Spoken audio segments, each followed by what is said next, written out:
ಧ್ಯಾನಿಸಬೇಕು. Last ಒಂದು ಅಧ್ಯಾಯ ಇರ್ತದೆ. ದೇವರ ಕೃಪೆಯಿಂದ ನಾವು ತಡೆಯಲ್ಲಿ ನಡಿಗೆ ಅಂತ ಪ್ರಾರ್ಥನೆ ಮಾಡಿಕೊಂಡು ಬೈಬಲ್ ಸ್ಟಡಿನ ಥ್ಯಾಂಕ್ ಯು ಸಂಡೇ ಸರ್ವಿಸ್ ನಡೀತಿದೆ. ಬೈಬಲ್ ಸ್ಟಡಿ ಸಹ ಅದೇ ರೀತಿಯಾಗಿ ಆಶೀರ್ವಾದಕರವಾಗಿ ಸಭೆ ಕೂಡಿ ಬರೋದು, ಆಮೇಲೆ ಆತ್ಮಗಳೆಲ್ಲ ತುಂಬಿ ಬರೋದು ಪ್ರತಿಯೊಂದು ಅದ್ಭುತವಾಗಿ ಜರುಗಿದೆ. ಹಲ್ಲೆಲೂಯಾ. ತೆಗೆದು ಒಂದೊಂದು ವಾಕ್ಯವನ್ನು ಪಠಿಸೋಣ. ತರುವಾಯ ನೂತನ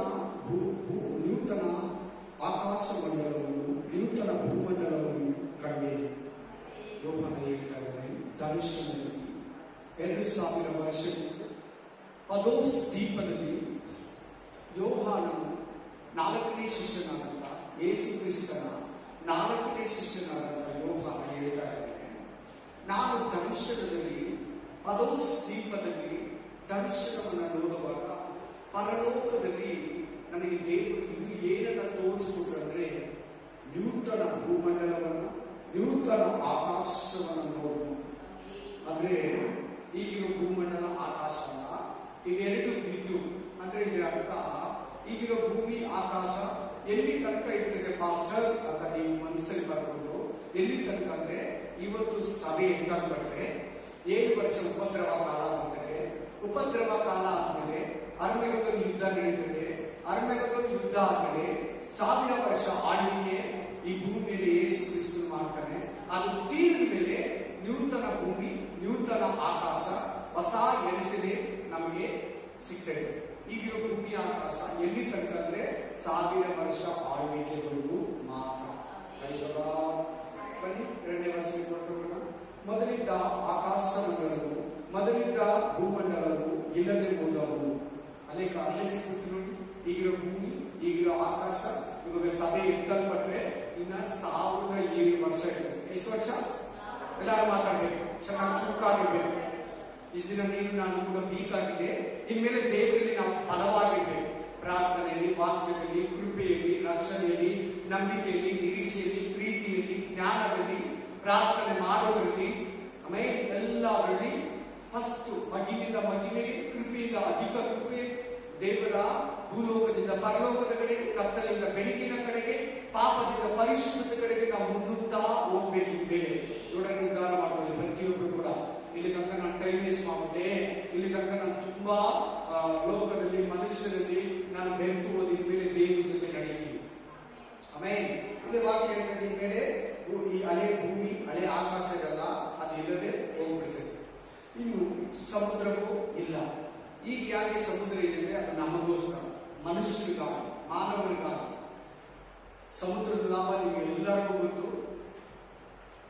ಭೂಮಿಗಿಂತ ಸಮುದ್ರ 3ರಷ್ಟು ದೊಡ್ಡದು. ಅಂತ ಸಮುದ್ರ ಕೂಡ ನಿತ್ಯತ್ವದಲ್ಲಿ ಇರಲ್ಲ. ಈಗಿರೋ ಭೂಮಿ ಆಕಾಶ ನಿತ್ಯತ್ವದಲ್ಲಿ ಅಂದ್ರೆ ಎಟರ್ನಲ್ ಲೈಫ್, ಶಾಶ್ವತವಾದ ಲೋಕದಲ್ಲಿ ಇರಲ್ಲ. ಬನ್ನಿ 2ನೇ ವಚನಕ್ಕೆ. ಇದರಲ್ಲಿ ಪರಿಶುದ್ಧ ಪಟ್ಟಣವಾದ ಹೊಸ ಯೆರೂಸಲೇಮು ಪರಲೋಕದಿಂದ ದೇವರ ಬಳಿಯಿಂದ ಇಳಿದು ಬರುವುದನ್ನು ಕಂಡೆನು. ಯೋಹಾನ ಹೇಳ್ತಾನೆ, ಪರಲೋಕದಿಂದ ದೇವರ ಕಡೆಯಿಂದ ಹೊಸ ಯೆರೂಸಲೇಮು. ಈಗಿರೋ ಯೆರೂಸಲೇಮ್ ಅಲ್ಲ, ಇಸ್ರಾಯೇಲ್ ದೇಶದಲ್ಲಿರೋ ಯೆರೂಸಲೇಮ್ ಅಲ್ಲ, ಸೊಲೊಮೋನ್ ದೇವಾಲಯವನ್ನು ಕಟ್ಟಿದ ಯೆರೂಸಲೇಮ್ ಅಲ್ಲ, ಆಮೇಲೆ ಈಗಿರೋ ಯೆರೂಸಲೇಮ್ ಅಲ್ಲ, ನೂತನ ಯೆರೂಸಲೇಮ್, ಹೊಸ ಯೆರೂಸಲೇಮ್, ಹೊಸ ಒಡಂಬಡಿಕೆಗೆ ಸಂಬಂಧಪಟ್ಟ ಯೆರೂಸಲೇಮ್ ಪಟ್ಟಣ, ಮೇಲಿನಿಂದ ಬರುವ ಪಟ್ಟಣ ಕಂಡೆನು. ಅದು ತನ್ನ ಗಂಡನಿಗೋಸ್ಕರ ಅಂದ್ರೆ ಯೇಸು ಕ್ರಿಸ್ತನಿಗೋಸ್ಕರ ಅಲಂಕೃತರಾದ ಮದಲಗಿತ್ತಿಯಂತೆ ಶೃಂಗರಿಸಲ್ಪಟ್ಟಿತ್ತು. ಯೇಸು ಕ್ರಿಸ್ತು ಮದಲಿಗನು, ಸಭೆಯಾಗಲು ನೀನು ನಾನು ಮದಲಗಿತ್ತಿ. ನಮ್ಗೆ ಇನ್ನೊಂದು ಹೆಸರು ಈ ವಾಕ್ಯ ಹೇಳ್ತಾರೆ, ಹೊಸ ಯೆರೂಸಲೇಮ್. ನಾವು ಒಂದು ದಿನ ಹೊಸ ಯೆರೂಸಲೇಮಿನಲ್ಲಿ ಹೋಗಿ ಅಲ್ಲಿರೋದು. ಸ್ವಲ್ಪ ಜನ ಪರಲೋಕಕ್ಕೆ, ಸ್ವಲ್ಪ ಜನ ಹೊಸ ಆಕಾಶಕ್ಕೆ, ಸ್ವಲ್ಪ ಜನ ಹೊಸ ಭೂಮಿಗೆ, ಸ್ವಲ್ಪ ಜನ ಹೊಸ ಯೆರೂಸಲೇಮಿಗೆ. ಈ ಪರಿಶುದ್ಧರು ಟೋಟಲ್ ಆಗಿ 6000 ವರ್ಷಗಳಿಂದ ಎಷ್ಟು ಮಂದಿ ಪರಿಶುದ್ಧರಿದ್ದಾರೋ ಅವರಿಗೆ 4 ಭಾಗವಾಗ್ತಾರೆ. ಕೆಲವರು ಹೊಸ ಯೆರೂಸಲೇಮಿಗೆ, ಕೆಲವರು ಆಕಾಶ ಮಂಡಲಕ್ಕೆ, ಕೆಲವರು ಪರಲೋಕಕ್ಕೆ, ಕೆಲವರು ಮೈ ಆಕಾಶ ಯೆರೂಸಲೇಮ್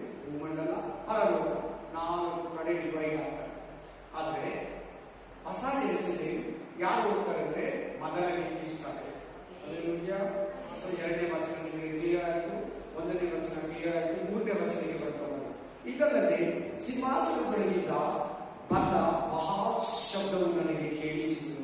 ಅದು ಇಗೋ ದೇವರ ನಿವಾಸವು ಮನುಷ್ಯರಲ್ಲಿ ಅದೇ. ನೀವೇ ದೇವರ ರಾಜ್ಯ. ಪರಲೋಕ ನಿಮ್ಮ ಒಳಗಡೆ ಇದೆ. ದೇವರ ನಿವಾಸ ಸ್ಥಾನ. ದೇವರ ವಾಕ್ಯ ಬರೆಯುವ ಪೌಲ 1 ಕೊರಿಂಥ 3:16 ನೀವು ದೇವರ ಆಲಯವಾಗಿದ್ದೀರಿ, ನಿಮ್ಮ ದೇಹ ದೇವರಿಗೆ ಆಲಯವಾಗಿದೆ, ನಿಮ್ಮ ಹೃದಯ ದೇವರಿಗೆ ಆಲಯವಾಗಿದೆ. ದೇವರ ನಿವಾಸ ಸ್ಥಾನ ನೀವೇ. ಪರಲೋಕ ದೇವರು ನಿಮ್ಮಲ್ಲಿ ವಾಸಿಸ್ತಾಗಿದೆ. ಪ್ರೆಸೆಂಟ್ಲಿ ಈಗಲೂ ನೀವು ಇಟ್ಕೊಂಡಿದ್ರೆ ನೀವು ಹೃದಯದಲ್ಲಿ ಪರಲೋಕದ ದೇವರು ವಾಸಿಸ್ತಾನೆ. ನಿಮ್ಮಲ್ಲಿ ದೇವರ ನಿವಾಸ ಇದೆ.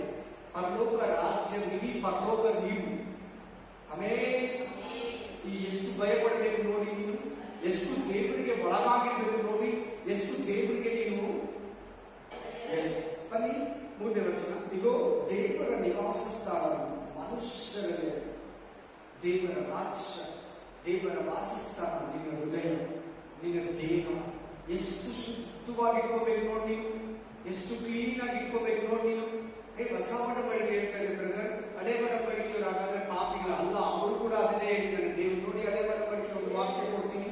ಅಲ್ಲಿಯ ಯಾಜಕಕಾಂಡ 26:11-12, ಯಾಜಕಕಾಂಡ 26:11-12, ಲೆವಿಟಿಕಸ್ ಚಾಪ್ಟರ್ 26:11-12 ನಾನು ನಿಮ್ಮ ನಡುವೆ ನಿವಾಸ ಮಾಡುವೆನು. ಆಮೇಲೆ ತಿರುಗಾಡ್ತಾ ನೋಡು, ಮೊದಲಿಂದ ದೇವ್ರು ನಿನ್ ಜೊತೆ ಇರ್ಬೇಕು, ನಿನ್ ಜೊತೆ ನಡಿಬೇಕು, ನಿನ್ನ ಹತ್ರ ಮಾತಾಡ್ಬೇಕು, ನೀನ್ ದೇವ್ರ ಜೊತೆ ಇರ್ಬೇಕು, ನೀನ್ ದೇವ್ರ ಜೊತೆ ನಡಿಬೇಕು, ದೇವ್ರು ನಿನ್ ಜೊತೆ ಇರ್ಬೇಕು ಅಂತ ಆಸೆ ಪಡ್ತಾರೆ. ನೀನೇ ಅತ್ಯಂತ ತಿರುಗಾಡ್ತೀಯ, ಜನಗಳ ಜೊತೆ ತಿರುಗಾಡ್ತೀಯ, ದೇವರು ಸವಾಸ ಬಿಡ್ತೀಯ. ದೇವ್ರು ನಿನ್ ಜೊತೆ ನಡಿಬೇಕು, ನಿನ್ ಜೊತೆ ಮಾತಾಡ್ಬೇಕು, ನಿನ್ ಜೊತೆ ಟೈಮ್ ಪಾಸ್ ಮಾಡ್ಬೇಕು.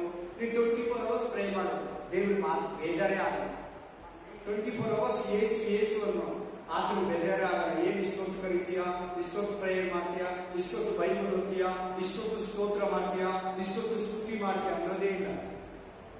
ಯೇಸು ಕ್ರಿಸ್ತನು 40 ದಿನ ಹಗಲಿರುಳು ಉಪವಾಸವಾಗಿದ್ದು ಏನು ತಿನ್ನದೆ ಏನು ಕುಡಿಯದೆ ಏನ್ ಮಾಡಿರ್ತಾನೆ 40 ದಿನ.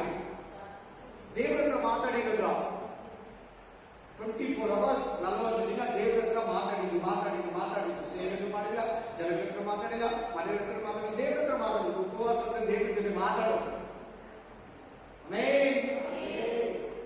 ಕೇಳೋ ವಾಕ್ಯ ಮನೆಗೆ ಬರ್ಬೇಕು. ನನಗೆ ವಾಕ್ಯ ಕೇಳಿದ್ರೆ ಹಂಗೆ ಮುಖದಲ್ಲಿ ನಾನು ಕಾಣಿಸ್ತು. ಅಲ್ಲಿ ಸೊ ಈ ವಾಕ್ಯಗಳು ಏನ್ ಹೇಳ್ತಾ ಇದೆ ನಮ್ಗೆ? ದೇವ್ರು ನಿನ್ ಜೊತೆ ಇರೋದಕ್ಕೆ, ನಿನ್ನ ವಾಸಿಸೋದಕ್ಕೆ, ನಿನ್ ಜೊತೆ ನಡೆಯೋದಕ್ಕೆ, ನೀನ್ ಮಾತಾಡೋದು, ದೇವ್ರು ನಿನ್ ಜೊತೆ ಮಾತಾಡೋದು, ಎಲ್ಲೂ ಕಮ್ಯುನಿಕೇಶನ್ ಇಷ್ಟಪಡ್ತಾರೆ ನಮ್ಗ. ಆಮೇಲೆ ನೀನ್ ಲೋಕದಲ್ಲಿ ಕನೆಕ್ಟ್ ಆಗಿದ್ರೆ, ನೀನ್ ಲೋಕದಲ್ಲಿ ಇಷ್ಟಪಟ್ಟರೆ ದೇವ್ರು ನಿನ್ನ ಹತ್ರ ಇಲ್ಲ. ನೆಕ್ಸ್ಟ್ 4 ಆತನು ಅವರೊಡನೆ ವಾಸಿಸುವನು, ಅವರು ಆತನಿಗೆ ಪ್ರಜೆಯಾಗಿರುವನು, ದೇವರು ತಾನೇ ಅವರ ಸಂಗಡ ಇರುವನು, ಅವರ ಕಣ್ಣೀರೆಲ್ಲ ಒರೆಸುವುದು, ಅವರ ಕಣ್ಣೀರೆಲ್ಲ ಅಳತೆಯಲ್ಲಿ ಕೊಟ್ಟು. ಕ್ರಿಸ್ತವಾಗಿ ನಿಮ್ಮನ್ನೆಲ್ಲರೂ ಬೈತಾರ, ನೀನು ಕ್ರಿಸ್ತು ಅಂತ ಬೈತಾರ. ನೀನು ಬಡ್ಡಿಗಲ್ಲ, ಹೂವು ಮುಡಿಯಲ್ಲ, ನೀನು ನಮ್ಮ ಇದರಲ್ಲಿ ಸೇರಲ್ಲ, ನೀನು ಸಪರೇಟ್ ಆಗಿ ಹೋಗ್ಬಿಟ್ಟೆ, ನಮ್ಮ ಪ್ರೋಗ್ರಾಮ್ಗೆ ಬರಲ್ಲ, ನೀವು ನಮ್ಮನ್ನ ಇದು ಮಾಡಲ್ಲ, ನಮ್ಮನ್ನ ಬೇರೆ ಮಾಡ್ಬಿಟ್ಟಿದ್ದೀರ ಅಂತಾರ. ಬೇರೆ ರೀತಿ ಬೈತಾರ. ನೀವು ಕರೆಕ್ಟ್ ಆಗಿದ್ದು ಬೈತಾರ, ಕೆಲಸದಲ್ಲಿ ಬೈತಾರ, ಮನೆಯಲ್ಲಿ ಬೈತಾರ, ಲೋಕದಲ್ಲಿ ಬೈತಾರ, ಫ್ರೆಂಡ್ಸ್ ಬೈತಾರ, ಸ್ವಂತ ಮನೆಯವರು ವಿರೋಧಿಸ್ತಾರ. ನಿನ್ನ ಕಣ್ಣೀರು ಪರಲೋಕಕ್ಕೆ ಹೋದ್ಮೇಲೆ ನಿತ್ಯತ್ವದಲ್ಲಿ ನಿನಗೆ ಅಡುಗೂ ಇರಲ್ಲ, ರೋಗವೂ ಇರಲ್ಲ, ಸೈತಾನವೂ ಇರಲ್ಲ, ಸಂಸಾರವೂ ಇರಲ್ಲ, ಗಂಡನೂ ಇರಲ್ಲ, ಹೆಂಡತಿಗೂ ಇರಲ್ಲ, ಮಕ್ಕಳು ಇರಲ್ಲ, ಕೆಲಸಕ್ಕೆ ಹೋಗೋದು ಇರಲ್ಲ. ನೀರಟ್ಟೇನೆ ಆಗಲ್ಲ, ನಿನಗೆ ಹಸಿವೆ ಆಗಲ್ಲ. ದೇವ್ರ ತರ ಇತ್ತು. ದೇವ್ರ ಸೇವೆ ಮಾಡ್ತಾ, ದೇವರನ್ನ ಸ್ತುತಿಸ್ತಾ, ದೇವ್ರ ದೂತರಂತೆ ಪರಲೋಕ ರಾಜ್ಯದಲ್ಲಿ ಹೊಸ ಎಣಿಸಿ ದೇವರಲ್ಲಿ ಪ್ರಲಾಪಿಸ್ತಾ ಅಳಲ್ಲ, ಸಂತೋಷವಾಗಿ ನಗುತ್ತಾ ಇರ್ತೀವಿ. ಅವರ ಕಣ್ಣೀರೆಲ್ಲ ಒರೆಸಿಬಿಡುವರು. ದೇವ್ರ ಮಕ್ಕಳಿಗೆ ಎಲ್ಲರಿಗೂ ಕಣ್ಣೀರು ಸಾಯುವರು ಅಥವಾ ಯೇಸು ಕ್ರಿಸ್ತು ಬರೋವರು, ವ್ಯಕ್ತಪಡುವವರು. ಆಮೇಲೆ ಕಣ್ಣೀರಿಲ್ಲ ನಿನಗೆ ಏನ್ ಆತರ ಈ ಲೋಕದಲ್ಲಿ ಏನಿಲ್ಲ, ಯಾವ ಎಂಟರಿ ಈ ಭೂಲೋಕಕ್ಕೆ ತನ್ವಿರುದ್ಧ ಹೊಸ ಯೋಚನೆ ಪರಲೋಕ ರಾಜ್ಯ. ಆಮೇಲೆ ಇನ್ನು ದುಃಖವಾಗಲಿ, ಮರಣವಿರುವುದಿಲ್ಲ, ಸಾವೇ ಇರಲ್ಲ. ಆಮೇಲೆ ಮರಣ, ಈಗಾದ್ರೂ ಮರಣ ಇದೆ, ಜನಗಳು ಸಾಯ್ತಾ ಇದ್ದಾರೆ, ಆಮೇಲೆ ಹುಟ್ಟುತ್ತಾ ಇದ್ದಾರೆ, ಬದುಕ್ತಾ ಇದ್ದಾರೆ, ಸಾಯ್ತಾ ಇದ್ದಾರೆ. ನಿತ್ಯತ್ವದಲ್ಲಿ ಮರಣ ಇನ್ನು ಮರಣವಿರುವುದಿಲ್ಲ. ಅಂದ್ರೆ ಅದರ ಅರ್ಥ ಏನು ಗೊತ್ತಾ? ನೀವು ಪರಲೋಕಕ್ಕೆ ಹೋಗ್ಬಿಟ್ರೆ, ಯೆರೂಸಲೇಮಿಗೆ ಹೋಗ್ಬಿಟ್ರೆ ನೀವು ಯಾವತ್ತೂ ಸಾಯಬಹುದು. ನಿಮಗೆ ಎಂಡೇ ಇಲ್ಲ, ನಿಮಗೆ ಕೊನೆಯೇ ಇಲ್ಲ. ದೇವರ ತರ ಸದಾ ಕಾಲ ಜೀವಿಸ್ತೀವಿ. ನಾನು ಬದುಕುವನಾಗಿರುವುದಿಲ್ಲ, ನನ್ನನ್ನು ನಂಬುವನು ನನ್ನ ಹಾಗೆ ಸದಾ ಕಾಲ ಜೀವಿಸುವನು. Amen, hallelujah. ನನ್ನ ನಂಬುವನು ಎಂದಿಗೂ ಸಾಯುವುದೇ ಇಲ್ಲ. ನನ್ನ ನಂಬುವನು ಎಂದಿಗೂ. ಅದಕ್ಕೆ ನೀನು ಚರ್ಚೆಗೆ ಬರಬೇಕು, ಅದಕ್ಕೆ ನೀನು ರಕ್ಷಣೆ ಹೊಂದಬೇಕು, ಅದಕ್ಕೆ ನೀನು ಪಾಪವೆಲ್ಲ ಬಿಡಬೇಕು, ಅದಕ್ಕೆ ನೀನು ಎಲ್ಲಾ ಲೋಕ ಸಂಬಂಧ ಕಾರ್ಯಗಳನ್ನು ತೊರಿಬೇಕು. ಈ ತರ ರಾಜ್ಯ, ಈ ತರ ಸಂಬಂಧ, ಈ ತರ ಜೀವಿತ, ಈ ತರ ಒಂದು ಸಾವಿರ ಮರಣದಿಂದ ನರಕದಿಂದ ಜೀವಿತ ಬೇಕಂದ್ರೆ ಎಲ್ಲವನ್ನ ಬಿಡಬೇಕು. ನಾಗಾಕೃಷ್ಣ ಎಲ್ಲ ಬಿಡಬೇಕು, ಸಪರೇಟ್ ಆಗಿರ್ಬೇಕು. ಯಾವ ಜನ ಸೇರ್ಬಾರ್ದು, ಅನ್ಯ ಜನರಿಗೆ ಸಮಾಸ ಮಾಡಬಾರ್ದು. ಅಂದ್ರೆ ಅದು ಬೇಕಾದ್ರೆ ಇಲ್ಲದೆ ಇರ್ತೀನಿ ಅಂದ್ರೆ ದೇವರು ಬಿಟ್ಬಿಡ್ತಾರೆ, ನೀನು ಇಟ್ಕೋ. ಇನ್ನು ದುಃಖವಾಗಲಿ, ಗೋಲಾಟವಾಗಲಿ, ಕಷ್ಟವಾಗಲಿ ಇರುವುದಿಲ್ಲ. ಮೊದಲಿದ್ದೆಲ್ಲ ಇಲ್ಲದೆ ಹೋಗುವುದು. ಈಗಿರೋದು ಏನೇನಿದೆ ಇವತ್ತು ಈಗಿನ ಹತ್ರ ಕಣ್ಣು ಕಾಣಿರೋದು ಅದ್ಯಾವುದು ಇರಲ್ಲ. ಸಿಸ್ಟರ್, ನಾನು ಹೇಳಿದ ಅವಾಗಲೇ, ಗಂಡನಿರಲ್ಲ, ಮಕ್ಕಳು ಇರಲ್ಲ, ಹೆಂಡತಿ ಇರಲ್ಲ, ಸಂಸಾರ ಇರಲ್ಲ, ಕೆಲ್ಸಕ್ಕೆ ಹೋಗ್ಬೇಕಪ್ಪ, ಹೊಟ್ಟೆ ಪಾಲು, ಅಯ್ಯೋ ದುಡಿಬೇಕು, ಚೀಟಿ ಕಟ್ಟಬೇಕು, ಅಯ್ಯೋ ಮಳೆ ಬರ್ತದೆ, ಬಿಸಿಲು ಬರ್ತದೆ, ಚಳಿ ಬರ್ತದೆ, ಏನಿರಲ್ಲ ಈಗಿರೋದು ನಿಮಗೆ. ಸೈತಾನ ಕೂಡ ಇರಲ್ಲ, ಮಾತ್ರ ಮಾತ್ರನೇ ಇರಲ್ಲ, ದೆವ್ವಗಳು ಕೂಡ ಇರಲ್ಲ. ಎಲ್ಲ ಹೋಗಿ ನರಕದಲ್ಲಿ ಬಿದ್ದಿರ್ತಾರೆ. ಅವ್ರ ಜೊತೆ ಪಾಪಿಗಳು, ವಾಕ್ಯ ಪ್ರಕಾರ ನಡೆದಿರೋದು, ಜೀವ ಬಾಧ್ಯರ ಪಟ್ಟಿಯಲ್ಲಿ ಯಾರ್ಯಾರ ಹೆಸರಿಲ್ಲ ಅವರು ಕೂಡ ಬಿದ್ದಿರ್ತಾರೆ. 5 ಲಕ್ಷ. ಆಗ ಸಿಂಹಾಸನದ ಮೇಲೆ ಕೂತಿದ್ದವನು ಈಗ ಎಲ್ಲವನ್ನು ಹೊಸದು ಮಾಡುತ್ತೇನೆ, ಎಲ್ಲ ಹೊಸದಾಗುತ್ತೆ. ಈಗಿರೋದು ಯಾವುದು ಇರಲ್ಲ. ಆಮೇಲೆ ಕೆಲವರು ಹೇಳ್ತಾರೆ, ಕೆಲವು ಬೋಧಕರು ಹೇಳ್ತಾರೆ, ಕೆಲವು ವಿಶ್ವಾಸಿಗಳು ಹೇಳ್ತಾರೆ, ನಾನು ಅಲ್ಲಿ ದಾನಿಯನ್ನು ನೋಡ್ತೀನಿ, ಅಲ್ಲಿ ನಮ್ಮ ಅಮ್ಮನ ನೋಡ್ತೀನಿ, ನಮ್ಮ ಅಪ್ಪನ ನೋಡ್ತೀನಿ, ನಮ್ಮ ಮಗನ ನೋಡ್ತೀನಿ. ದೇವರಲ್ಲಿ ನಡೆದಿದ್ರೆ ಬಂದಿರ್ಬೋದೇನೋ, ಅವ್ರ ದಾನಿ ತರ ನೀವು ಕಾಣಿಸಲ್ಲ, ನಿಮ್ಮ ಅಮ್ಮ ತರ ಅಲ್ಲಿ ಕಾಣಿಸಲ್ಲ, ನಿಮ್ಮ ತಂಗಿ ತರ ಅಲ್ಲಿ ಕಾಣಿಸಲ್ಲ, ನಿಮ್ಮ ಮಗ ತರ ಅಲ್ಲಿ ಕಾಣಿಸಲ್ಲ. ಪರಲೋಕ ನೀವು ಊಹಿಸೋ ತರ ಇರಲ್ಲ. ಆಮೇಲೆ ಹೊಸ ಎಕ್ಸಿಡೆಂಟ್ ಲೈಫ್ ಆಗಿರಲ್ಲ. ಏನಿ ಭೂಲೋಕದಲ್ಲಿ ನೀವು ಫೀಲಿಂಗ್ ಇರ್ತದೆ, ಆ ಫೀಲಿಂಗ್ ಅಲ್ಲಿ ಇರೋದೇ ಇಲ್ಲ. ಆಮೇಲೆ ಒಬ್ಬನು ನನಗೆ ಇದನ್ನು ಬರೇ, ಈ ಮಾತುಗಳು ನಮ್ಮತಕ್ಕವುಗಳು, ಸತ್ಯವಾದವುಗಳು ಆಗಿದೆ ಎಂದು ಹೇಳಿದನು. ಆಗ ಸಿಂಹಾಸನದ ಮೇಲೆ ಕೂತಿದ್ದಾತನು ಎಲ್ಲವೂ ನೆರವೇರಿತು. ಯೇಸು ಕ್ರಿಸ್ತನು ತಂದೆಯಾದ ದೇವರು ಹೇಳ್ತಾ ಇದ್ದಾರೆ, ಎಲ್ಲ ನೆರವೇರಿತು. ನಾನು ಏನು ಕಟ್ಕೊಂಡು 6,000 ವರ್ಷಗಳ ಹಿಂದೆ ಮನುಷ್ಯನನ್ನು ಉತ್ಪತ್ತಿ ಮಾಡಿದ ಮುಂಚೆ, ಹೇಗೆ ತೋಟವನ್ನು ಉತ್ಪತ್ತಿ ಮಾಡಿದ ಮುಂಚೆ, ಸರ್ವ ಸೃಷ್ಟಿಯನ್ನ ಉತ್ಪತ್ತಿ ಮಾಡಿದ ಮುಂಚೆ, ಭೂಮಿ ಆಕಾಶವನ್ನ ಉಂಟು ಮಾಡುವುದಕ್ಕಿಂತ ಮುಂಚೆ, ಮನುಷ್ಯ ಪಾಪ ಮಾಡುವುದಕ್ಕಿಂತ ಮುಂಚೆ ಏನೇನು ಅನ್ಕೊಂಡು ಅದೆಲ್ಲ ನೆರವೇರಿತು. ಹಲ್ಲೆಲೂಯಾ. ಅದರಲ್ಲಿ ಯೇಸು ಕ್ರಿಸ್ತನು ಕೂಡ ಬಂದು ನಮಗಾಗಿ ಪ್ರಾಣ ಕೊಟ್ಟು ಜೀವಿತನಾಗಿ ಎದ್ದು ಬಂದು ಆತ ಬದುಕಿರೋದ್ರಿಂದ ನಾವು ಬದುಕಿದ್ದೀರಿ. ಅದು ಕೂಡ ಒಂದು ದೊಡ್ಡ ದೇವರ ಪ್ರಣಾಳಿಕೆ, ಅದು ಕೂಡ ನೆರವೇರಿತು. ಆಮೇಲೆ ಹಲ್ಲೆಲೂಯಾ. ಈಗ ದೇವರು ಹೇಳ್ತಾ ಇದ್ದಾನೆ, ಯೇಸು ಕ್ರಿಸ್ತನು ಹೇಳಿದಂಗೆ, ನಾನೇ ಆದಿಯು ಅಂತ್ಯವೂ ಪ್ರಾರಂಭವೂ ಸಮಾಪ್ತಿಯೂ ಆಗಿದ್ದೇನೆ. ದಾಹವುಳ್ಳವನಿಗೆ ಜೀವ ಜಲದ ಬುಗ್ಗೆಯಲ್ಲಿ ಕ್ರಯವಿಲ್ಲದೆ ಕುಡಿಯುವುದಕ್ಕೆ ಕೊಡುವೆನು. Amen, hallelujah. ಜಯವಂತಿದವನು ಇವುಗಳಿಗೆ ಬಾಧ್ಯನಾಗಿರುವನು. ಯಾರು ಜಯವಂತಿದವನು? ಜೀವ ಜಲದ ವೃಕ್ಷವನ್ನು, ಜೀವ ಜಲದ ಹಣ್ಣನ್ನು, ಜೀವ ಜಲದ ನೀರನ್ನ ನಿಮಗೆ ಕುಡಿಯೋದಕ್ಕೆ ಕೊಡ್ತೀನಿ. ಅದನ್ನು ಕುಡಿದು ತಿನ್ನುವನಿಗೆ ಸಾವೇ ಇರಲ್ಲ. ಯಾವನು ಪಾಪದ ಮೇಲೆ, ಲೋಕದ ಮೇಲೆ, ಸೈತಾನದ ಮೇಲೆ, ಮರಣದ ಮೇಲೆ, ಶರೀರದ ಮೇಲೆ ಈ ಲೋಕವನ್ನು ಜಯಿಸುವಂಥದ್ದು ನಿಮ್ಮ ನಂಬಿಕೆ. ಯವನಸ್ಥರೇ, ನೀವು ಕೆಡುಕರನ್ನು ಜಯಿಸುವುದರಿಂದ ನಿಮಗೆ ಬರೆಯುತ್ತೇನೆ. ಹಲ್ಲೆಲೂಯಾ. ಈ ಲೋಕವನ್ನು ಜಯಿಸುವಂಥದ್ದು ನಿಮ್ಮ ನಂಬಿಕೆ. ಪಾಪವನ್ನು ಜಯಿಸಿದೆಯಾ? ಈ ಲೋಕವನ್ನು ಜಯಿಸಿದೆಯಾ? ನಿನ್ನ ಶರೀರವನ್ನು ಜಯಿಸಿದೆಯಾ? ಬದುಕು ಬಾಳಿನ ಡಂಬವನ್ನು ಜಯಿಸಿದೆಯಾ? ಶರೀರ ಆಶಯಗಳನ್ನು ಜಯಿಸಿದೆಯಾ? ಮರಣವನ್ನು ಜಯಿಸಿದೆಯಾ? ಶತ್ರುವನ್ನು ಜಯಿಸಿದೆಯಾ? ಜಯ ಹೊಂದಿದವರಿಗೆ ಪರಲೋಕ ರಾಜ್ಯ. ಚರ್ಚಿಗೆ ಬಂದವರೆಲ್ಲ ಹೊಸ ಹೆಸರಿಗೆ ಪರಲೋಕಕ್ಕೆ ಬರಲ್ಲ. ಕೆಳಗಡೆ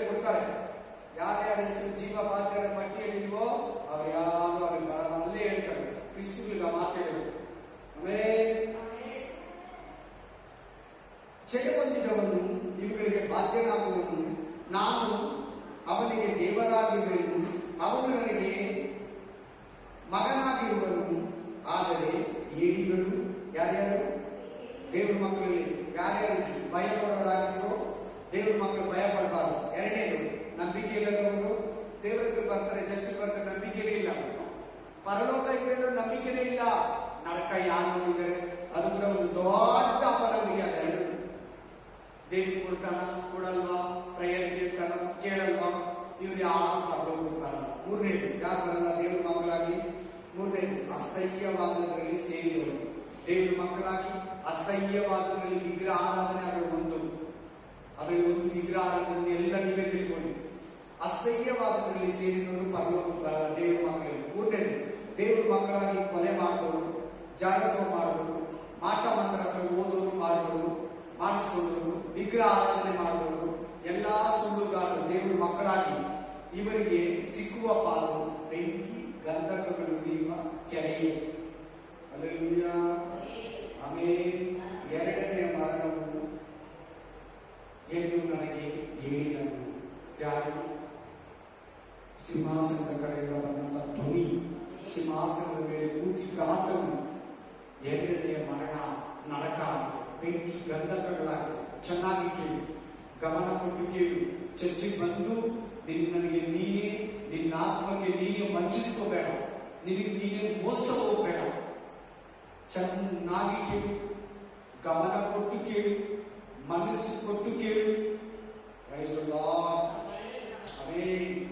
ಇಲ್ಲಿ ಜೀವಬಾಧ್ಯರ ಪಟ್ಟಿಯಲ್ಲಿ ಯಾರ್ಯಾರ ಹೆಸರಿಗೆ ಅವರೆಲ್ಲ ಇಲ್ಲ ಅಂತ ಬಂದಿದ್ದು ಲಾಸ್ಟ್ ಅಲ್ಲಿ ಬರೋದು, ಕೇಳಿಸ್ಕೊಳ್ಳಿಲ್ಲ. ಬನ್ನಿ, ಹೊಸ ಹೆಸರು ಹೆಂಗಿದೆ ನೋಡೋಣ. ಹೊಸ ಹೆಸರು ಹೇಗಿರ್ತದೆ ಗೊತ್ತಾ? 12 ಮುತ್ತುಗಳು. ಎಷ್ಟೋ? 12 ಮುತ್ತು ರತ್ನಗಳು ಪಳ ಪಳ ಪಳ ಅಂತ ಹೊಳಿತಾ ಇರ್ತದೆ. ಆ ತರ ಸಿಟಿ, ಆ ತರ ಊರು, ಆ ತರ ದೇಶ, ಆ ತರ ಅರಮನೆ ನೀ ಪ್ರಪಂಚದಲ್ಲಿ ಎಲ್ಲಿ ಯೂಟ್ಯೂಬ್ ಅಲ್ಲಿ ಆಗಲಿ, ನೇರವಾಗಲಿ, ಮುಖಾಮುಖಿಯಾಗಲಿ ನೋಡಿರೋರಿಗೆ ಸಾಧ್ಯವೇ ಇಲ್ಲ. ಅಂತ ರಾಜ್ಯ ಯೆರೂಸಲೇಮ್ ಪಟ್ಟಣ, ಮೊದಲ ರೀತಿ ಸಭೆ. ಆಮೇಲೆ ಈ ತರ ಹೇಳ್ತಾರೋ, ಈ ಪಟ್ಟಣ ಈ ತರ 12 ಬಾಗಿಲು. ಎಷ್ಟು ಬಾಗಿಲು? 12 ಬಾಗಿಲು, 12 ದೇವದೂತರು ಕಾಯ್ತಾ ಇರ್ತಾರೆ. 12 ಕುಲಗಳ ಹೆಸರು, 12 ಆಸ್ತಿವಾರಗಳು, 12 ಅಪೊಸ್ತಲರ ಹೆಸರುಗಳು, 12 ರತ್ನಗಳಿಂದ ಕೂಡಿರೋ 1200 ಮೈಲಿ ಅಗಲ. ಅಂದ್ರೆ ಒಂದು ಮೈಲಿಗೆ 3.5 ಕಿಲೋಮೀಟರ್. 1200 ಮೈಲಿ ಅಂದ್ರೆ ನೀವೇ ಕ್ಯಾಲ್ಕುಲೇಷನ್ ಹಾಕೊಳ್ಳಿ. ಅಷ್ಟು ದೊಡ್ಡ ಪಟ್ಟಣವನ್ನ ಯೇಸು ಸ್ವಾಮಿ 2000 ವರ್ಷಗಳಿಂದ ನಿನಗಾಗಿ ಕಟ್ತಾ ಇದ್ದ. ಎಷ್ಟು ವರ್ಷಗಳಿಂದ? 2000 ವರ್ಷ. ಇನ್ನೂ ಫಿನಿಶ್ ಆಗ್ತಾ ಇದೆ. ಹತ್ತತ್ರ ಬಂದಿದೆ. ಸಭೆ ಎತ್ತಲ್ಪಟ್ಟಾಗ 7 ವರ್ಷ ಉಪದ್ರವ ಕಾಲ ಬಂದಾಗ, ಸಭೆ ಎತ್ತಲ್ಪಟ್ಟಾಗ ಆ ಊರು ರೆಡಿ ಇಲ್ಲ, ಕಟ್ತಾ ಇದ್ದಾನೆ. ಬಂದು ಕರ್ಕೊಂಡು ಹೋಗ್ತಾನೆ. Amen, hallelujah. ಅದನ್ನು ನಾವು ವಿವರವಾಗಿ ನೋಡೋಣ. ಕಡೆ 7 ಉಪದ್ರವಗಳಿಂದ ತುಂಬಿದ್ದ, 7 ಪಾತ್ರೆಗಳನ್ನು ಹಿಡಿದಿದ್ದ 7 ಮಂದಿ ದೇವದೂತರಲ್ಲಿ ಒಬ್ಬನು ಬಂದು ನನ್ನ ಸಂಗಡ ಮಾತನಾಡುತ್ತಾ, ಬಾ, ಯಜ್ಞದ ಕುರಿಮರಿಯಾದ ನಿನಗೆ ಹೆಂಡತಿ ಆಗತಕ್ಕ ಮೊದಲ ಗಿತ್ತಿಯನ್ನು ನಿನಗೆ ತೋರಿಸುವೆನು ಎಂದು ಹೇಳಿ, ದೇವರಾತ್ಮ ವಶನಾದ ನನ್ನನ್ನು ಎತ್ತರವಾದ ದೊಡ್ಡ ಬೆಟ್ಟಕ್ಕೆ ಎತ್ತಿಕೊಂಡು ಹೋಗಿ, ಯೆರೂಸಲೇಮ್ ಎಂಬ ಪರಿಶುದ್ಧ ಪಟ್ಟಣವು ದೇವರ ತೇಜಸ್ಸು ಉಳ್ಳದಾಗಿ ಪರಲೋಕದೊಳಗಿಂದ ದೇವರ ಕಡೆಯಿಂದ ಇಳಿದು ಬರುವುದನ್ನು ನನಗೆ ತೋರಿಸಿದನು. ಯೋಹಾನ ಲಿಟ್ರಲಿ ನೋಡ್ತಾ ಇದ್ದಾನೆ, ಫೇಸ್ ಟು ಫೇಸ್ ನೋಡ್ತಾ ಇದ್ದಾನೆ, ರಿಯಲ್ ಆಗಿ ನೋಡ್ತಾ ಇದ್ದಾನೆ. ನಾವು ಮುಂದೆ ಹೋಗಿ ಸೇರೋ ಪರಲೋಕ ರಾಜ್ಯದಿಂದ ಇಳಿದು ಬರೋ ಹೊಸ ಯೆರೂಸಲೇಮ್ ಹೇಗಿರ್ತದೆ. ಆಮೇಲೆ ಎಷ್ಟು ಅದೃಷ್ಟವಂತನಲ್ಲ, ಅವನ ಹೆಸರು ಕೂಡ ಪರಲೋಕ ರಾಜ್ಯದಲ್ಲಿ ಒಂದು ಬಾಗಿಲಲ್ಲಿ ಇರ್ತದೆ. ಹಲ್ಲೆಲೂಯಾ. ಯಾರ ಹೆಸರು? ಯೋಹಾನನ ಹೆಸರು. ಆ ಯೋಹಾನ ಹೇಳ್ತಾರೆ, ದೇವರ ಕಡೆಯಿಂದ, ಯೆರೂಸಲೇಮಿನಿಂದ ದೇವರಿಗೆ ಹೆಂಡತಿ ಆಗತಕ್ಕ, ಯೇಸು ಕ್ರಿಸ್ತನಿಗೆ ಹೆಂಡತಿ ಆಗತಕ್ಕ ಮೊದಲ ಗಿತ್ತಿ ಸಮಯದ ಹೊಸ ಯೆರೂಸಲೇಮ್ ಇಳಿದು ಬರ್ತಾ ಇದೆ. ಇಲ್ಲಿ ಒಂದು ಮಾತು ಹೇಳ್ತೀನಿ. ಆಮೇಲೆ ಓಲ್ಡ್ ಮಿಷನ್ ಸೊಸೈಟಿ ಅಂತ ಒಂದು ಕ್ರಿಶ್ಚಿಯನ್ ಹೆಸರು ಒಂದು ಕ್ರಿಸ್ತು ವಿರೋಧಿ ಸಭೆ ಇದೆ. ಅದು ಹೆವೆನ್ಲಿ ಮದರ್. ಆಕೆ ಹೆಸರು ಜಾನ್ವಿ ಝಾ, ಅವ್ರ ಗಂಡನ ಹೆಸರು ಆನ್ಸನ್ ಅವರು. ಅವರು ಈ ಹೆಂಡತಿ ಆಕೆಗೆ ಆ ಯೇಸು ಕ್ರಿಸ್ತನು ಆನ್ಸನ್ ಅಂತಂತ ಒಂದು ದುರ್ಬೋಧನೆ ಶಾಖೆ. ಅದು ನಮ್ಗೇನಿದೆ ಕೆಲವನ್ನ ತಲೆ ಕೆಡಿಸ್ತಾ ಇದ್ದಾರೆ. ನಮ್ಮ ಚರ್ಚಲ್ಲಿ ಕೂಡ ಒಂದು 5 ಕುಟುಂಬ ನಾನು ಹೇಳಿ ಹೊರಗೋದು 4 ವರ್ಷ ಹಿಂದೆ ಈ ವಾಕ್ಯನ ತೋರಿಸಿ. ಆದ್ರೆ ಆಕೆ ಅಲ್ಲ, ನಾವದು ಎರಿಸಲೇಮ್ ಅಂದ್ರೆ ಹೊಸ ಮೊದಲೇ ಗಿತ್ತಿ ಅಂದ್ರೆ ನಾವು ಸಭೆ, ಮೊದಲೇ ಗಿತ್ತಿ ಸಭೆ, ವಾಕ್ಯದಲ್ಲಿ ನಡೆದವರು, ಎಣ್ಣೆ ಇದ್ದವರು, ಬುದ್ಧಿ ಇದ್ದವರು, ಆ ಸಭೆ ಜಾನ್ವಿ ಜಾ ಅಂತೇಳಿ. ಆಮೇಲೆ ಆಕೆ ಹೆಂಗೆ ಬರ್ತಾಳೆ, ಆಕೆ ಬಗ್ಗೆ ದೇವರು 2000 ವರ್ಷಗಳಿಂದ ಬರ್ಕೊಂಡಿದ್ದಾನೆ ಯೋಹಾನ ಕೈಗೆ. ಆಕೆ ಹೆಸರೇ ಬರಲಿಲ್ಲ. ಯೋಹಾನ ಬಗ್ಗೆ, ಸಾಲಿಗನಾದ ಯೋಹಾನ ಬಗ್ಗೆ ಪ್ರಾಪಸಿ ಇದೆ. ಎಲಿಯ ತಿರುಗಿ ಬರ್ತಾನಂತ ಪ್ರಾಪಸಿ ಇದೆ. ಯೇಸು ಕ್ರಿಸ್ತ ಮೆಸ್ಸಿಯ ಬರ್ತಾನಂತ ಹಳೆಯ ಒಡಂಬಡಿಕೆಯಲ್ಲಿ 39 ಪುಸ್ತಕಗಳಲ್ಲಿ ಪ್ರಾಪಸಿ ಪ್ರವಾದನೆ ಇದೆ. ಆಮೇಲೆ ಹಲ್ಲೆಲೂಯಾ. ಕೋರೆಸ್ ಹುಟ್ಟಿದ ಮುಂಚೆನೆ ದೇವರು 400 ವರ್ಷ ಮುಂಚೆನೆ ದೇವಾಲಯವನ್ನು ಕಟ್ಟೋದಿಕ್ಕೆ ಅಪ್ಪಣೆ ಕೊಟ್ಟಲ್ಲ. ಕೋರೆಸ್ ಬಗ್ಗೆ ಕೂಡ ಪ್ರವಾದನೆ ವಾಕ್ಯ ಇದೆ. ಆಮೇಲೆ ಎಲ್ಲ ಬರ್ದಿದ್ದೀವಿ. ಈಕೆ ಬಗ್ಗೆ ಮಾತ್ರ ಯಾರು ಬರೋದು, ಇಷ್ಟು ಮಾತ್ರ ಅವರು ತಿಳ್ಕೊಳ್ಳೋದಕ್ಕೆ, ಯೋಚಿಸೋದಕ್ಕೆ ಅವರ ಬುದ್ಧಿ ಇವೆ. ಅದನ್ನು ಕೇಳಿದ ತಕ್ಷಣ ಓಡೋಗಿದ್ದಾರೆ. ಒಂದು ಮನುಷ್ಯ, ಒಂದು ಮಾಮೂಲಿ ಪಾಪಿ ಗಂಡನನ್ನ ಬಿಟ್ಟು ಪಾಸ್ಟರ್ನ ಕಟ್ಕೊಂಡೋಳಾಕೆ. ನೇರವಾಗಿ ಹೇಳ್ತೀನಿ, ಆಕೆ ಹೆಂಗೆ ಯೇಸು ಸ್ವಾಮಿಗೆ ವ್ಯಭಾಚಾರಿ ದೇವರಿಗೆ ಹೆಂಡತಿ ಆಗ್ತಾಳೆ. ಆನ್ಸರ್ ದೇವರಂತೆ, ಜೀಸಸ್ ಅಂತೆ, ಸೆಕೆಂಡ್ ಕಮಿಂಗ್ಸ್ ಅಂತೆ, ಹೆವೆನ್ಲಿ ಮದರ್ಸ್ ಅನ್ನೋ ಜಾನ್ವಿ ಝಾ ದೇವರಿಗೆ ಹೆಂಡತಿ ಅಂತೆ. ಆಕೆ ಇವಾಗ ಪ್ರೆಸೆಂಟ್ಲಿ ಜೀವಂತವಾಗಿ ಸೌತ್ ಕೊರಿಯಾದಲ್ಲಿ ಇದ್ದಾಳೆ. ಆಮೇಲೆ ಆಕೆಗಿಂತ ಎಷ್ಟೋ ಪರಿಶುದ್ಧಿ ಬೈಬಲ್ ಅಲ್ಲಿ ಇದ್ದಾರೆ, ಈಗಲೂ ಭೂಮಿ ಮೇಲೆ ಇದ್ದಾರೆ. ಆಕೆಗಿಂತ ಎಷ್ಟೋ ಸ್ಪೆಷಲ್ ಆಗಿದ್ದಾರೆ. ಅವ್ರಿಗೆಲ್ಲರೂ ಇಲ್ಲಿರೋದು ಈಕೆಗೆ ದುರ್ಬೋಧನೆ ಹುಷಾರ್ ಜಾಗ್ರತೆ. ಈ ವಾಕ್ಯ ಬಂದದಕ್ಕೆ ಜ್ಞಾಪಕ ಮಾಡಿಕೊಂಡೆ. 11ನೇ ವಚನ, ಪಟ್ಟಣದ ಪ್ರಕಾಶವು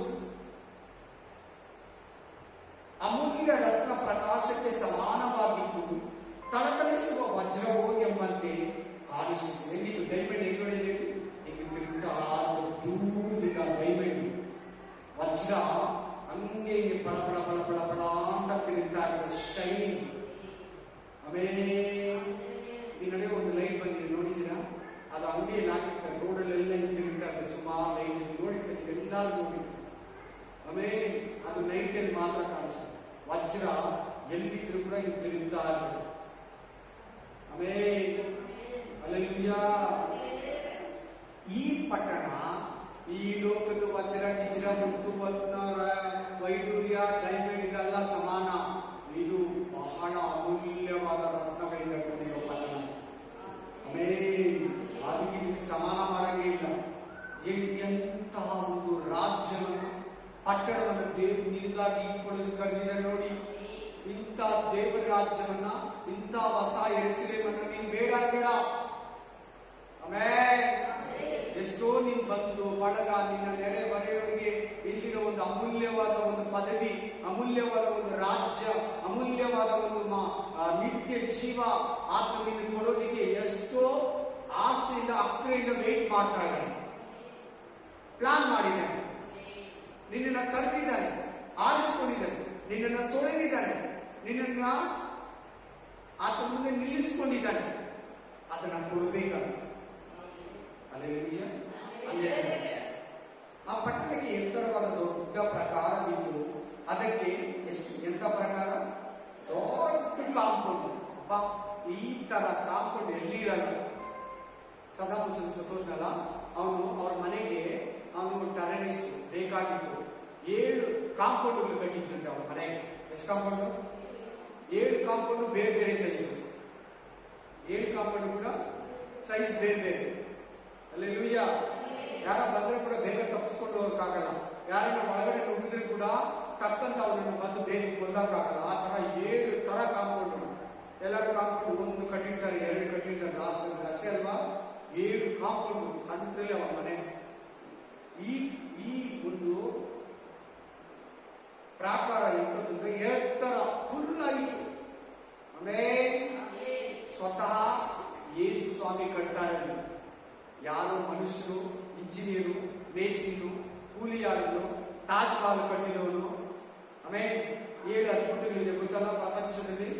ಅದರಲ್ಲಿ ತಾಜ್ ಮಹಲ್ ಕೂಡ ಒಂದು 7 ವಂಡರ್ಸ್.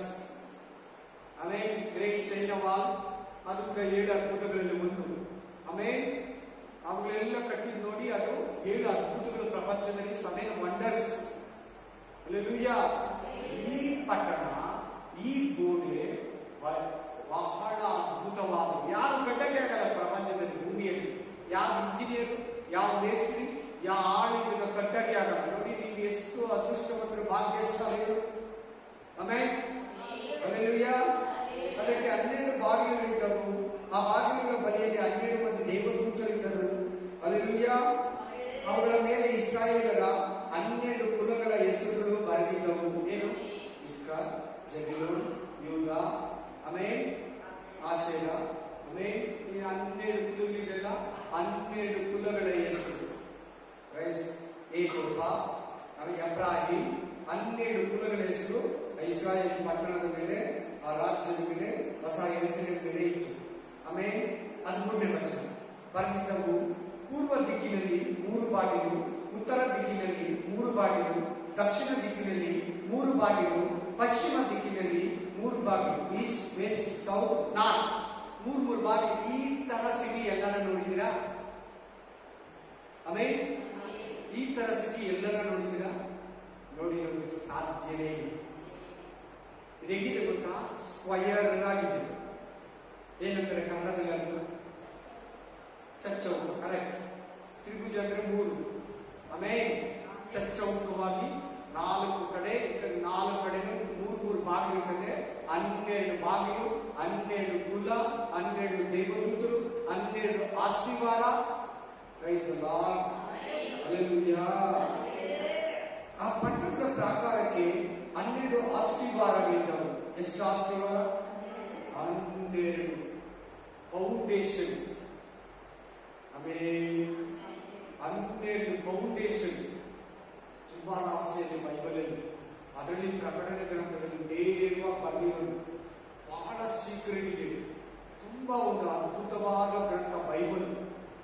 ನೀವು ಕೇಳ್ತಾರ ವಾಕ್ಯ. ಈ ಪ್ರಕಟಣೆ ಗ್ರಂಥ ಓದುವವನು, ಹೇಳುವವನು, ಕೇಳುವವನು ಧನ್ಯನು. ಪ್ರಕಟಣೆ ಗ್ರಂಥ ಬಹಳ ಮಂದಿ ತಿಳಿಯಲ್ಲ. ಪ್ರಕಟಣೆ ಗ್ರಂಥ ಸ್ವಲ್ಪ ಮಂದಿ ಓದಿಸಲ್ಲ. ಅದು ಅರ್ಥ ಆಗಲ್ಲ, ಅದು ಬಲೆ ಕಷ್ಟ, ಅದು ಓದೋರು ಭಯ ಆಗುತ್ತೆ ನಮ್ಗೆ ಅಂತ ಹೇಳ್ತಾರೆ. ಇಲ್ಲ, ಅಂತ ಒಂದು ಬೈಬಲ್ ದೇವರು ನಮ್ಮ ಕೈ ಕೊಟ್ಟಿಲ್ಲ.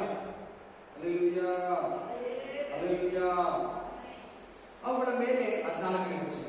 ಅವುಗಳ ಮೇಲೆ ಎತ್ತರದ ಕುಡಿಮರಿಯಾದ ತನ್ನ 12 ಮಂದಿ ಅಪೊಸ್ತಲರ ಹೆಸರುಗಳಿದ್ದವು. ಯಾವುಗಳ ಮೇಲೆ? 12 ಆಶೀರ್ವಾದಗಳ ಮೇಲೆ. ನಾವು ಕೇಳ್ತಾರೋ ಬೋಧನೆ ಯಾರು? ಅಪೊಸ್ತಲರ ಬೋಧನೆ ತಾನೇ. ಅಪೊಸ್ತಲರ ಬೋಧನೆ ಮೇಲೆ ನಾವು ಯಾವಾಗಲೂ ವಾಕ್ಯ ಕೇಳ್ತಾ ಇರೋದು. ಹಲ್ಲೆಲೂಯಾ.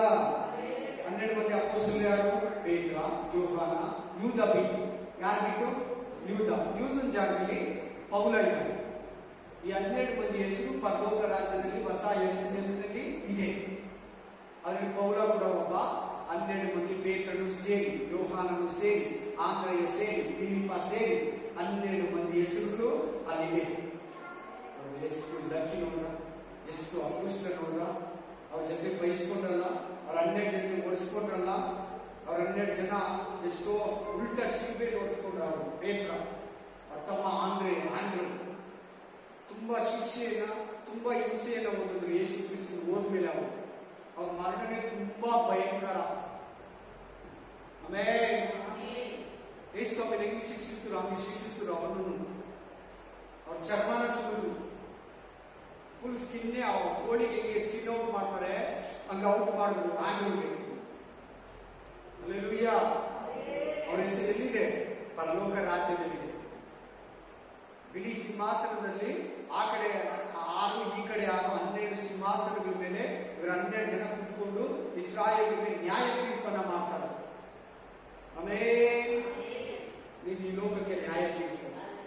ನಮ್ಮನ್ನೇನಂದ್ರೆ ದೇವರು ಈ ಲೋಕಕ್ಕೆ ನಾವು ನ್ಯಾಯ ತೀರಿಸೋದು. ಮಾತಾಡ್ಬೇಕು ನನ್ನ ಜೊತೆ, ಒಳಗೊಳಗೆ ಮಾತಾಡ್ಬೇಕು. ಹಂಗೆ ಮಾತಾಡಿ ನಾನು ಬಂದಿರೋದು. 5 ವರ್ಷ ಒಂದು ಪಾಸ್ಟರ್ ವಾಕ್ಯ ಕೇಳಿದ್ನಲ್ಲ, ಮಾತಾಡುವಾಗ ನಾನು ಮಾತಾಡ್ತಾ ಇದ್ದೆ.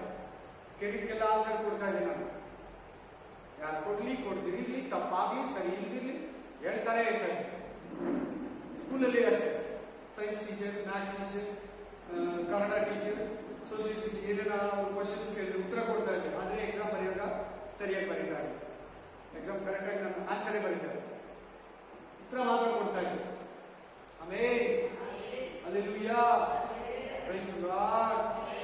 ವಾಕ್ಯಕ್ಕೆ ಬನ್ನಿ. 15ನೇ ವಚನಕ್ಕೆ ಬನ್ನಿ. ಅಪೊಸ್ತಲರ ಹೆಸರುಗಳಿದ್ದವು, ನನ್ನ ಸಂಗಡ ಮಾತನಾಡುತ್ತಿದ್ದವನು ಆ ಪಟ್ಟಣವನ್ನು, ಅದರ ಬಾಗಿಲುಗಳನ್ನು, ಅದರ ಪ್ರಾಕಾರವನ್ನು ಅಳತೆ ಮಾಡುವುದಕ್ಕಾಗಿ ತನ್ನ ಕೈಯಲ್ಲಿದ್ದ ಚಿನ್ನದ ಅಳತೆ ಕೋಲನ್ನು ಹಿಡಿದಿದ್ದನು. ಆ ಪಟ್ಟಣವು ಚಚ್ಚೌಕವಾಗಿದೆ. ಇಲ್ಲೇ ಬಂದು ನೋಡಿ, ಚಚ್ಚೌಕ ಸ್ಕ್ವಯರ್. ಆಮೇಲೆ ಅದರ ಉದ್ದ, ಅದರ ಅಗಲ ಇದ್ದಷ್ಟೇ. ಅವನು ಆ ಪಟ್ಟಣವನ್ನು ಕೋಲಿನಿಂದ ಅಳತೆ ಮಾಡಿ, ಕೋಲಿನಿಂದ ಅಳತೆ ಮಾಡಿದನು. ಅಳತೆಯು 1200 ಮೊಳ. 1200 ಮೊಳ. 1200 ಅಲ್ಲ, 1200 ಮೊಳ. 1200 ಮೈಲಿ ಆಯಿತು. ಅಂದ್ರೆ 1200 ಮೈಲಿ ಅಂದ್ರೆ ಒಂದು ಮೈಲಿಗೆ 3.5 ಕಿಲೋಮೀಟರ್. ಒಂದು ಮೈಲಿಗೆ ಎಷ್ಟು ಕಿಲೋಮೀಟರ್? 3.5 ಕಿಲೋಮೀಟರ್. ಅಂದ್ರೆ ಜಯಂತಿನಗರ ಸಿಗ್ನಲ್ ಇಂದ ವರ್ಮಾವ್ ಸಿಗ್ನಲ್, ರಿಂಗ್ ರೋಡ್ ಸಿಗ್ನಲ್ಗೆ 1.5 ಕಿಲೋಮೀಟರ್ ಇದೆ. ಅದರಲ್ಲಿ 3ರಷ್ಟು, ಅದಕ್ಕೆ 1 ಮೈಲಿ ಅಂತ. ಅದರಲ್ಲಿ ಆ ತರ 1200 ಮೈಲಿ. ಎಷ್ಟು ದೊಡ್ಡ ಪಟ್ಟಣ ನೋಡಿ. ಅದರ ಉದ್ದವು, ಅಗಲವು, ಎತ್ತರವು ಸಮವಾಗಿತ್ತು. ಅದರ ಪ್ರಾಕಾರವನ್ನು ಅಳತೆ ಮಾಡಿದೆವು. ಅದು 144 ಮೊಳ ಇತ್ತು. ಈ ಲೆಕ್ಕದಲ್ಲಿ ಮನುಷ್ಯರ ಮೊಳ ಅಂದರೆ ದೇವದೂತನ ಮೊಳ. ಮನುಷ್ಯನ ಮೊಳ ಅಂದ್ರೆ 1.5 ಅಡಿ. ಮನುಷ್ಯನ ಮೊಳ ಅಂದ್ರೆ ಏನು? 18 ಇಂಚು. ಮನುಷ್ಯನ ಮೊಳ ಅಂದ್ರೆ ಎಷ್ಟು? 18 ಇಂಚು, 1.5 ಅಡಿ. ದೇವದೂತನ ಕೈ ತುಂಬಾ ದೊಡ್ಡದು. ದೇವದೂತನ ಕೈಯೇ ಅದಕ್ಕಿಂತ ದೊಡ್ಡದು. ಚೆನ್ನಾಗಿ ಕೇಳಬೇಕು, ಪ್ರತಿಯೊಬ್ಬರು ಗಮನ ಕೊಟ್ಟು ಕೇಳಬೇಕು.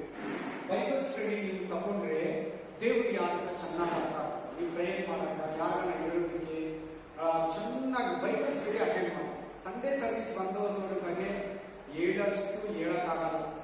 ಬರೀ ಸಂಡೇ ಸರ್ವಿಸ್ ಮಾತ್ರ ಬರ್ತಾರೆ, ಸುಮ್ಮನೆ ಮನೇಲಿ ಇರ್ತಾರೆ, ಇಲ್ಲ ಮೊಬೈಲಲ್ಲಿ ಇರ್ತಾರೆ, ಟಿವಿಯಲ್ಲಿ ಇರ್ತಾರೆ, ಇಲ್ಲ ಕೆಲಸದಲ್ಲಿ ಬ್ಯುಸಿಯಾಗಿರ್ತಾರೆ.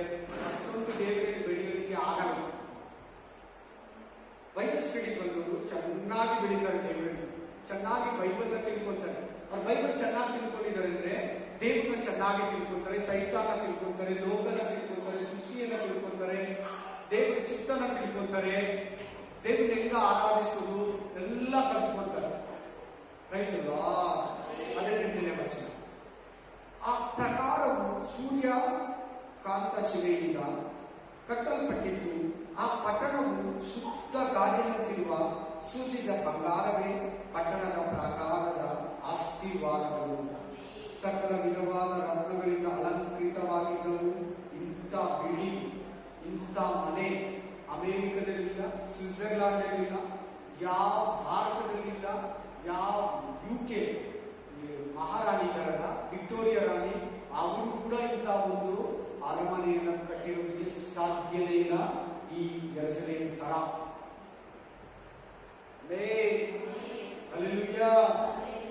ನೋಡಮ್ಮ ಈ ಕಡೆ 19. ಮೊದಲನೇ ಆಸ್ತಿವಾರವು ವಜ್ರ, ಎರಡನೆಯದು ವೈಡೂರ್ಯ, ಮೂರನೆಯದು ಪಚ್ಚೆ, ನಾಲ್ಕನೆಯದು ಪದ್ಮರಾಗ, ಐದನೆಯದು ಗೋಮೇಧಕ, ಆರನೆಯದು ಮಾಣಿಕ್ಯ, ಏಳನೆಯದು ವಿಕರತ್ನ, ಆಮೇಲೆ ಎಂಟನೆಯದು ಬೇರುಳ್ಳ, ಒಂಬತ್ತನೆಯದು ಪುಷ್ಪರಾಗ, ಹತ್ತನೆಯದು ಗರುಡಪಚ್ಚೆ, 11ನೆಯದು ಇಂದ್ರನೀಲ, 12ನೆಯದು ನೀಲ ಸ್ಫಟಿಕ, 12 ಹೆಬ್ಬಾಗಿಲುಗಳು 12 ಮುತ್ತುಗಳಿಂದಿದ್ದವು. ಬಾಗಿಲುಗಳಿಗೆ ಹೆಂಗಿದೆ? ಒಂದೊಂದು ಬಾಗಿಲು ಒಂದೊಂದು ಡೈಮಂಡ್. ಆಮೇಲೆ ಈ ತರ ಯಾವ ಮಹಾರಾಜನು, ಮಂತ್ರಿನು, ಪ್ರಧಾನಮಂತ್ರಿ, ಪ್ರೆಸಿಡೆಂಟ್ ಕಟ್ಟಿರಲು. ನೀನು ಆಸೆಪಟ್ಟು ಅವ್ನು ನಡ್ಕೊಂಡ್ರೆ ಮಾತ್ರ ಇದು ನಿನಗೆ ಸಿಗೋದು, ನನಗೆ ಸಿಗೋದು. ನನಗೆ ಸಿಗ್ತದೆ ಅಂತ ನಾನು ಹೇಳಿಲ್ಲ, ಪ್ರಯತ್ನ ಪಡ್ತಾ ಇದ್ದೀನಿ. ಇದುವರೆಗೂ ಕಾಪಾಡ್ಕೊಂಡಿದ್ದೀನಿ ಆ ರಕ್ಷಣೆ. ಇನ್ನು ಮುಂದೆ ಕಾಪಾಡ್ಕೊಂಡ್ರೆ ಮಾತ್ರ ಕೊಡ್ತಾರೆ. ಮಿಸ್ ಆದ್ರೆ ನನಗೂ ಕೂಡ ಮಿಸ್ ಆಗುತ್ತೆ. ಕಡೇ ತನಕ ತಾಳುವವನು ರಕ್ಷಣೆ ಕೊಡ್ತಾರೆ. ಕಡೆಯವರೆಗೂ ಎಲ್ಲರಿಗೂ ಬೇಜಾರಾಗಿ ಹೋಗಿದ್ದಾರೆ ತಾನೆ. ಕೆಲವು ದೇವರಿಂದ, ಕೆಲವು ಬೇಜಾರಾಗಿ ಹೋಗಿದ್ರೆ ಚರ್ಚೆಲೆ ಕೂತ್ಕೊಂಡು ಬೇಜಾರಾಗಿದ್ದಾರಲ್ಲ, ಅವ್ರಿಗೂ ಸಿಗಲ್ಲ. ಬೇಜಾರಾಗಿ ದೇವರು ಬಿಟ್ಟು ಸಿಗಲ್ಲ. ಕಡೆಯವರೆಗೂ ತಾಳುವವನು ರಕ್ಷಣೆ ಕೊಡ್ತಾರೆ. ಮಾರ್ಕ 13 ಮಾರ್ಕ 13 ಏನ್ ಹೇಳ್ತಿದೆ? ಕಡೆಯವರೆಗೂ ತಾಳ್ಕೊಬೇಕು ಕ್ರಿಸ್ತನಿಗಾಗಿ. ಅವರು ರಕ್ಷಣೆ ಹೊಂದ್ತಾರೆ. ಅವರು ಈ ಪಟ್ಟಣ, ಈ ರಾಜ್ಯ. Amen, amen, hallelujah, hallelujah. 11:21 ಮುಂಚೆ ನೋಡಿದ್ರ 12 ಮುತ್ತುಗಳು, ಪ್ರೈಸ್ ದಿ ಲಾರ್ಡ್, 12 ರತ್ನ, ಡೈಮಂಡ್, ವಜ್ರ, ವೈಡೂರ್ಯ ಅಂತ ಪಳ ಪಳ ಪಳ ಪಳ ಅಂತ ಉಳಿಯುವ ದೇಶವನ್ನು ರಾಜ್ಯವನ್ನು ದೇವರಿಗೆ ಕೊಡ್ತಾರೆ. ಆಮೆನ್. 22ನೇ ವಚನ, ಪಟ್ಟಣದಲ್ಲಿ ನಾನು ದೇವಾಲಯವನ್ನು ಕಾಣಲಿಲ್ಲ. ಪಟ್ಟಣದಲ್ಲಿ ಏನಿಲ್ಲ? ದೇವಾಲಯ. ಈ ಪಟ್ಟಣದಲ್ಲಿ ದೇವಾಲಯ ಇಲ್ಲ. ನಮ್ಮ ಊರಿಗೆ ಯಾವ ದೇವಾಲಯ? ಚರ್ಚ್. ಈ ಬಿಲ್ಡಿಂಗ್ ದೇವಾಲಯ ಯಾವುದು? First floor, second floor, third floor, ಅಥವಾ ಗ್ರೌಂಡ್ ಫ್ಲೋರ್, ಸೆಕೆಂಡ್ ಫ್ಲೋರ್ ಅಲ್ವಾ? ಈ ಜಾಗ ಮಾತ್ರ ಸುಮ್ಮನೆ ನಿಮ್ಗೆ ಐಡಿಯಾ ಅರ್ಥ ಆಗೋದು ಕೇಳ್ತಾರೆ. ಹಂಗೆ ಪರಲೋಕ ರಾಜ್ಯದಲ್ಲಿ ದೇವಾಲಯವೇ ಇಲ್ಲ. ಯಾಕಂದ್ರೆ ದೇವರೇ ಅಲ್ಲಿದ್ದಾನೆ ಡೈರೆಕ್ಟ್ ಆಗಿ. ಅಲ್ಲಿ ಅದಕ್ಕೆ ಉತ್ತರ ಕೊಡ್ತಾರೆ ನೋಡಿ, ಪಟ್ಟಣದಲ್ಲಿ ನಾನು ದೇವಾಲಯವನ್ನು ಕಾಣಲಿಲ್ಲ, ಏಕೆಂದರೆ ಸರ್ವಶಕ್ತನಾದ ದೇವರಾಗಿರುವ ಕರ್ತನು ಯಜ್ಞದ ಕುರಿಮರಿಯ ಆತನು ಅದರ ದೇವಾಲಯವಾಗಿದ್ದಾನೆ. ಹೆಂಗಿದ್ದಾನೆ ನೋಡಿ ದೇವರು ಹೆಂಗಿದ್ದಾನೆ ನೋಡಿ. ಆಮೆನ್. ದೇವರೇ ಅಲ್ಲಿದ್ದಾನೆ, ದೇವರೇ ಆಲಯ. ಇನ್ನು ಅದಕ್ಕೆ ದೇವಾಲಯ. ಪೂಜಾ ರೂಮ್ ಅಂತಾರಲ್ಲ ಹಿಂದೂಗಳು, ಪೂಜಾ ರೂಮೇ ಬೇಕಾಗಿಲ್ಲ, ದೇವರ ಆಲಯನೇ ಬೇಕಾಗಿಲ್ಲ. Praise the Lord. ಪಟ್ಟಣಕ್ಕೆ ಬೆಳಕು ಕೊಡುವುದಕ್ಕಾಗಿ ಸೂರ್ಯನಾಗ್ಲಿ ಚಂದ್ರನಾಗ್ಲಿ ಬೇಕಾಗಿಲ್ಲ. ಯಾಕೆ ಹೇಳು? ದೇವರೇ ಬೆಳಕು, ಡೈರೆಕ್ಟ್ ಆಗಿದ್ದಾನೆ. ಈ ಭೂಮಿಗೆ ಏನ್ ಬೇಕು? ಸೂರ್ಯ ಚಂದ್ರ ಬೇಕು, ನಕ್ಷತ್ರಗಳು ಬೇಕು. ಪರಲೋಕಕ್ಕೆ ಹೊಸ ಹೆಸರಿಗೆ ಬೇಡ. Amen, amen, hallelujah. ಎಂತ ರಾಜ್ಯ ನಿನಗೆ ಕೊಡ್ತಾನೆ ನೋಡಿ ದೇವರು. ಎಂತ ಪಟ್ಟಣವನ್ನು ನಿನಗೆ ಕೊಡೋದಕ್ಕೆ ಇಷ್ಟವುಳ್ಳವನಾಗಿದ್ದಾನೆ ನೋಡಿ ದೇವರು. Amen, amen. ಅದಕ್ಕೆ ದೇವರ ಪ್ರಕಾಶವೇ ಬೆಳಕನ್ನು ಕೊಟ್ಟಿತು. ಯಜ್ಞದ ಕುರಿಮರಿಯ ಆತನೇ ಅದರ ದೀಪವು. ಯೇಸು ಕ್ರಿಸ್ತ ದೀಪ ತಾನೆ. ಯೋಹಾನ 8:12 ಹೇಳ್ತದೆ. ಯೋಹಾನ 8:12 ಹೇಳ್ತದೆ. ನೋಡ್ಬೇಡಿ, ನಾನೇ ಈ ಲೋಕಕ್ಕೆ ಬೆಳಕು, ನಾನೇ ಈ ಲೋಕಕ್ಕೆ ಬೆಳಕು. ಪರಲೋಕ ಹೆಸರಿನ ಪಟ್ಟಣಕ್ಕೆ ಯೇಸು ಕ್ರಿಸ್ತನೇ ಬೆಳಕು. ಇನ್ನು ಅಲ್ಲಿ ಸೂರ್ಯ ಏನಕ್ಕ, ಚಂದ್ರ ಏನಕ್ಕ, ಲೈಟ್ ಏನಕ್ಕ, ಅಲ್ಲಿ ರಾತ್ರಿನೇ ಇರಲ್ಲ. ಅದನ್ನ ನೋಡಿ ಫಸ್ಟ್ ಮುಂದೆ ಬರ್ತದೆ ನೋಡ್ಬೇಕು. ಇದರ ಬೆಳಕಿನಿಂದ ಸರ್ವ ಜನಾಂಗಗಳು ಸಂಚಾರ ಮಾಡುವರು, ಭೂರಾಜರು ತಮ್ಮ ವೈಭವವನ್ನು ಅಲ್ಲಿಗೆ ತರುವರು. ಅದರ ಬಾಗಿಲುಗಳನ್ನು ಹಗಲಿನಲ್ಲಿ ಮುಚ್ಚುವುದೇ, ರಾತ್ರಿ ಅಲ್ಲಿ ಇಲ್ಲ. ಡೋರೇ ಕ್ಲೋಸ್ ಆಗಲ್ಲ, ಕಳ್ರೆ ಬರಲ್ಲ, ಸೈತಾನನು ಬರಲ್ಲ, ಓಪನ್. ಈ ಲೋಕ ನಕ್ಷತ್ರ ಅಂದ್ರೆ ಏನಿದೆ? ಯಾರು ಬೇಕಾದ್ರೂ ಹೋಗ್ಬೋದು, ಯಾರು ಬೇಕಾದ್ರೂ ಹೋಗ್ಬೋದು. ಕರೆಕ್ಟನೇ? ಅಲ್ಲಿ ರಿಸ್ಟ್ರಿಕ್ಷನ್ಸ್ ಇಲ್ಲ, ಏನ್ ನಿಬಂಧನೆ ಇಲ್ಲ. ಹಲ್ಲೆಲೂಯಾ. ಆಮೇಲೆ ಮದುವೆ ಆದ್ಮೇಲೆ ಛತ್ರನ ಮುಚ್ಚಿಬಿಡ್ತಾರೆ. ಈಗ ಹೇಗಂದ್ರೆ ಓಪನ್ ಆಗಿದೆ, ಅಂದ್ರೆ ಯಾರು ಬೇಕಾದ್ರೂ ಬರೋದಿಲ್ಲ. ಹಂಗಲ್ಲ, ಪರಿಶುದ್ಧರು ಮಾತ್ರ, ಫಿಕ್ಸ್ ಆಗಿರೋರು ಮಾತ್ರ, ಜೀವ ಬಾಧ್ಯರ ಪಟ್ಟಿಯಲ್ಲಿ ಹೆಸರಿರೋರು ಮಾತ್ರ ಅಲ್ಲಿ. ಜನಾಂಗಗಳ ವೈಭವವು ಪ್ರಕಾರ ಜ್ಞಾನವು ಅಲ್ಲಿಗೆ ಬರುವುದು. ಅದರಲ್ಲಿ ವಲಯದೊಂದು ಸೇರುವುದಿಲ್ಲ. ಅಸಹ್ಯವಾದ ಪಾಸ್ಟು, ಅಸಹ್ಯವಾದ ವಿಶ್ವಾಸಿ, ಅಸಹ್ಯವಾದ ಅನ್ಯ ಮನುಷ್ಯನು ಅಲ್ಲಿ ಸೇರಲು. ಅಸಹ್ಯವಾದದೊಂದು, ಸುಳ್ಳಾದದನ್ನು ನಡೆಸುವವನು ಸೇರುವುದಿಲ್ಲ.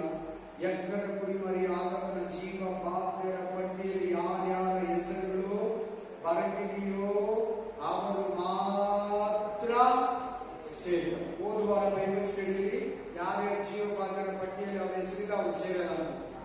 ಇಲ್ಲಿ ಇರೋರು ಮಾತ್ರ, ಹೆಸರಿರೋರು ಮಾತ್ರ ಅಂತಿದೆ.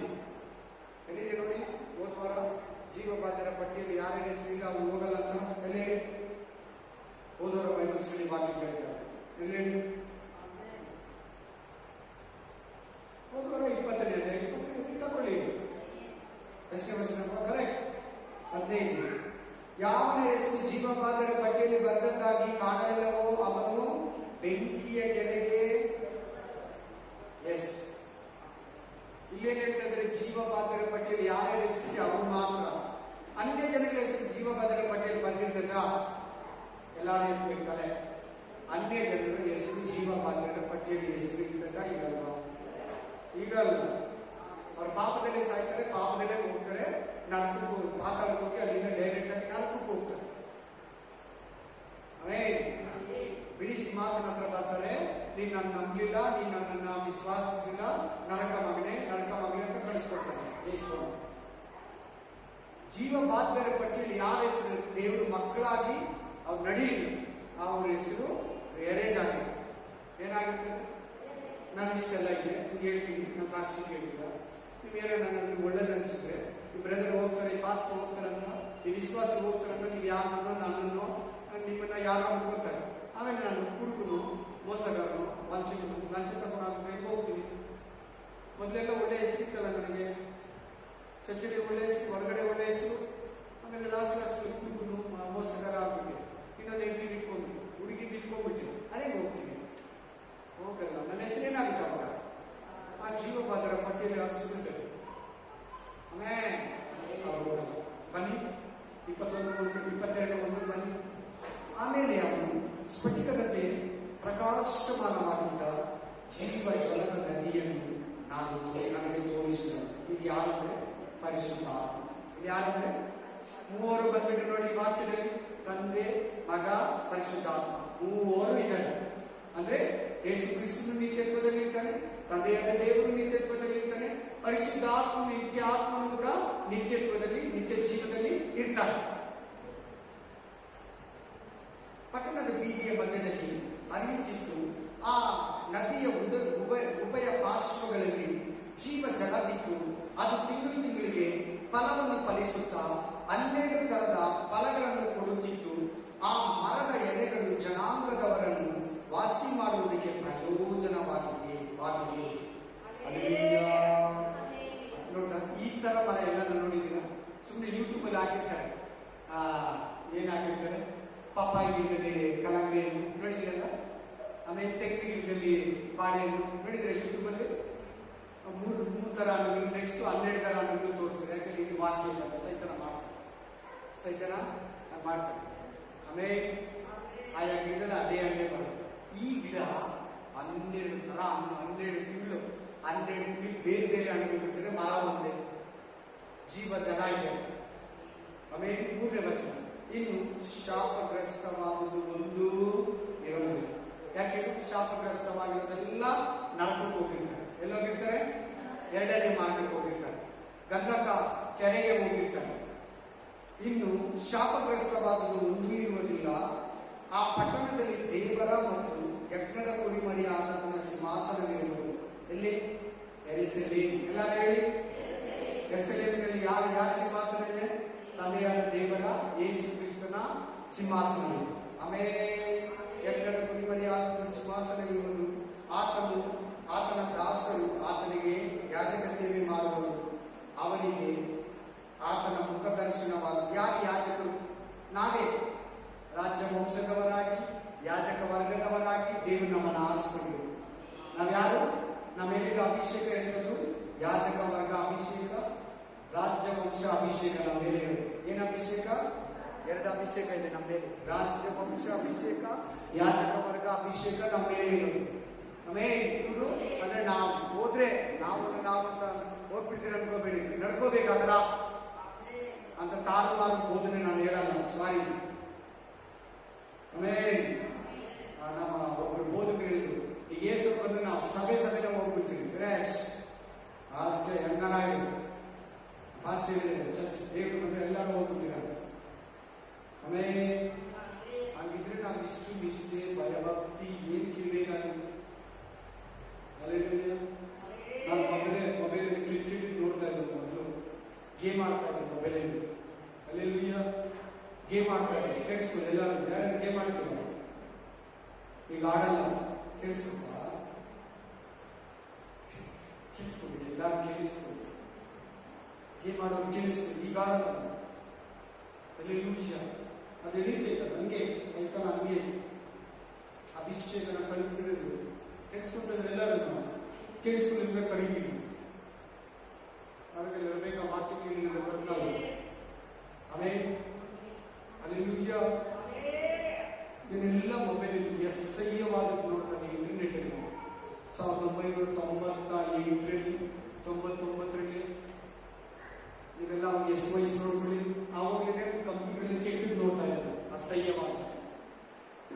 ಈಗಲೂ ಕೆಲವು ಕ್ರಿಶ್ಚಿಯನ್ ಸುತ್ತಮುತ್ತ ಇದ್ದಾರೆ, ಕೆಟ್ಟು ನೋಡೋರು ಇದ್ದಾರೆ. ಅಸಹ್ಯವಾದದಲ್ಲಿ ಒಂದು ಸೇರಲ್ಲ. ರಾಜ್ಯದಲ್ಲಿ, ಆ ಪಟ್ಟಣದಲ್ಲಿ ಅಸಹ್ಯವಾದದಲ್ಲಿ ಸೇರಲ್ಲ. ಆಮೇಲೆ ಕೇಳಿಸ್ಕೊಂಡ್ರೆ ಎಲ್ಲಾರು ಕೇಳಿಸ್ಕೊಂಡ್ರೆ ಅಮ್ಮ ಅಪ್ಪ ಇವರು mobile careful. Hallelujah, amen, hallelujah.